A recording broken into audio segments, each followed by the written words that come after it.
Now we got that layout in place. Before we work on the actual data fetching and sending data to a backend, let's work on that detail page. We got that show details button here, but it's not doing anything right now. Now the goal, of course, is to load this meetup ID page, this dynamic page, whenever we click on a single meetup item, to be precise, when we click on that show details button. And therefore, we first of all need a link. Now for this here on meetup item, on this meetup item component, we want to create a link here. And of course, we could do this with the link component. And this would be the correct way of doing that, since this would render an anchor tag. But to show you how you could navigate programmatically, something we will also need later again when we submit a form and navigate away, to show you this alternative, I will stick to a button here, even though I will say that a link would technically be a bit better, but we'll stick to this button. And instead, I want to create a function here, a function which will then navigate us away. The show details handler, that could be the function name. And now we connect this button with the onClick prop to this function.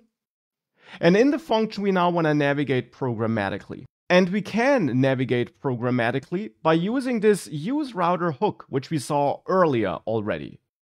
So we can import useRouter, again, useRouter from next/router.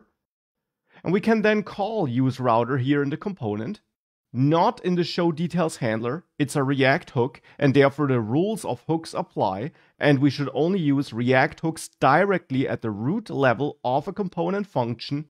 And hence here we call useRouter, get access to that router object, and it's then this router object which we can use in the show details handler to navigate programmatically. Because this router object does not just have the query property, which gives us access to all that data that might be part of the URL for a dynamic page, for example. But here we also have methods for navigating programmatically. For example, the push method. This pushes a new page onto the stack of pages, and it's the equivalent of using the link component, if you don't want a link but instead navigate programmatically. Push therefore also takes a path to which we want to navigate. And here that should be our meetup ID, because we have this meetup ID page here. Now the meetup ID is something we get via props, because when we render that meetup list, we pass the ID prop into the meetup item. And therefore inside of this meetup item, we can now construct a dynamic path here by using props ID. So this will lead us to / and then the specific ID of this meetup item.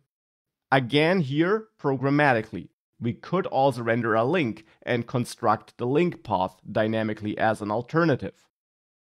But with that, if we now save this and we reload, if I click show details, we get an error because we have no content for this page, but actually we see the URL was changed correctly.